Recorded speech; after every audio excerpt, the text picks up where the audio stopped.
Hello Jamui, I hope आप सभी बहुत अच्छे से होंगे।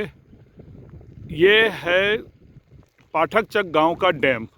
बहुत फेमस डैम है यहाँ का और सिंचाई का एक प्रमुख साधन भी है। यहाँ बरसात हो या ना हो, लेकिन ये जो है डैम से लोगों को हमेशा उम्मीदें रही है और इस डैम ने उन उम्मीदों को फुलफ़िल भी किया है।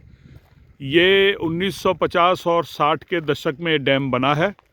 चूँकि बिहार में पत्थर तो कम है, लेकिन यहाँ देखिए पूरा ये डैम पत्थरों से ही बना हुआ है। और सबसे अच्छी बात आप इसमें देखिए कि यहाँ ओवरफ्लो पानी के लिए ये इस तरह से व्यवस्था दी हुई है कि जब ये कभी डैम, हमेशा नहीं लेकिन जब कभी ये डैम भरा है पूरी तरह से, तो स्वाभाविक है जब यहाँ तक पानी भरेगा तो इसका विस्तार दूर दूर तक होगा और वो इस डैम के लिए खतरा भी हो सकता है। डैम टूटे नहीं तो उसके लिए साइड में इस तरह का ये निकासी का व्यवस्था दिया हुआ है जहाँ से ओवरफ्लो पानी निकल जाता है। और ये भी लोगों को भाई जब पानी के साथ काफ़ी मछलियों के रूप में एक भोजन मिलता है लोगों को, और लोग मछलियों का शिकार भी करते हैं जब पानी ओवरफ्लो होकर यहाँ से निकलता है। और सबसे अच्छी बात है कि ये डैम जब बन रहा था तब उतना ज़्यादा भाई मैनुअल वर्क ही ज़्यादातर था, टेक्नोलॉजी उतना समृद्ध नहीं थी, तो काफ़ी लोगों को निर्माण के दौरान अपने जान भी गई। लोगों ने एक तरह से अपना जीवन यहाँ समर्पित किया। और ये जब डैम बन गया है तो वाकई में लोगों को बहुत सुकून है, राहत है, क्योंकि अगर बारिश नहीं भी हो तो लोगों को जैसे दिक्कत होगा, लेकिन यहाँ ये व्यवस्था है कि भाई ये आगे इसका जो गेट खोल के दिख रहा है सामने, और ये वितरणिका के माध्यम से, छोटे कैनाल के माध्यम से, जिसको लोकल लैंग्वेज में पाइन बोला जाता है, ये गांव तक सिंचाई की सुविधा पहुंचाई जाती है। और इस क्षेत्र की जो खेती इतनी हरी भरी है, इतनी सरसब्ज है, उसमें इस डैम का भी महत्वपूर्ण योगदान है।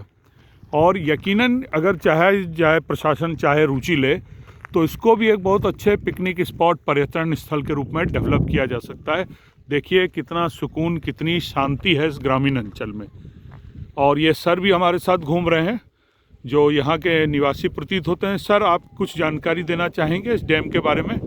आपका क्या शुभ नाम है? पहले तो अपना परिचय दें। निशिकांत सिंह है और मैं तो बचपन से जब भी देख रहा हूँ, तो कहने का मतलब ये 50 से 60 के दशक में ही इसका निर्माण हुआ होगा। और जैसा कि हम लोग के बाबा लोग बताते थे कि इसमें इस निर्माण कार्य में काफ़ी लोगों की जान भी गई हुई है। और अच्छा।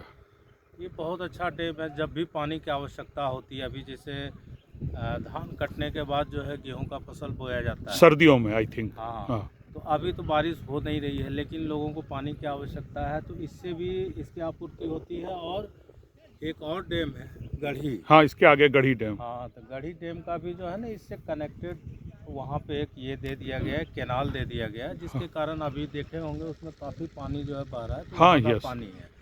तो अगर आप चाहें तो इसको यहाँ के जो लोकल एडमिनिस्ट्रेशन है वो इसको बंद कर देता है, ये पानी स्टोर रहा, और उसके बाद जब आवश्यकता हो तो फिर इसको खोल करके लोग, इसीलिए ये गांव जो है जब भी अकाल हुआ है, हाँ। लेकिन इस गांव में अकाल नहीं हुआ। इसका मेन कारण जो है ये डैम है। तो ये डैम एक तरह से यहाँ के लोगों के लिए एक वरदान है।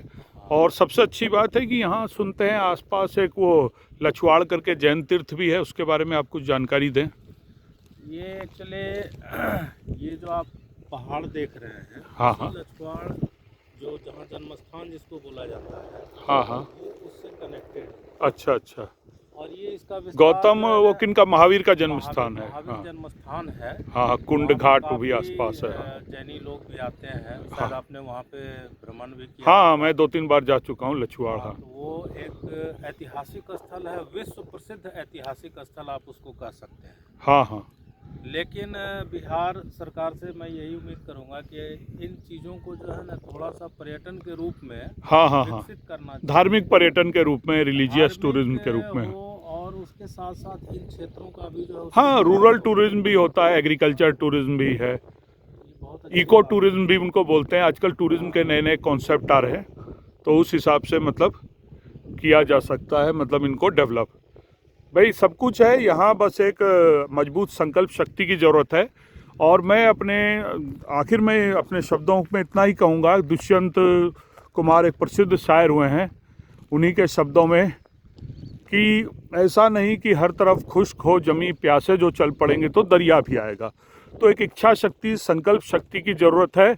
और उन्होंने एक शेर उनका और मुझे याद आ रहा है कि इस नदी की धार में चंचल हवा आती तो है, नाव जर्जर ही सही लहरों से टकराती तो है, और एक चिंगारी कहीं से ढूंढ लाओ ए मेरे दोस्तों, तेल से भींगे इस दिए में बाती तो है।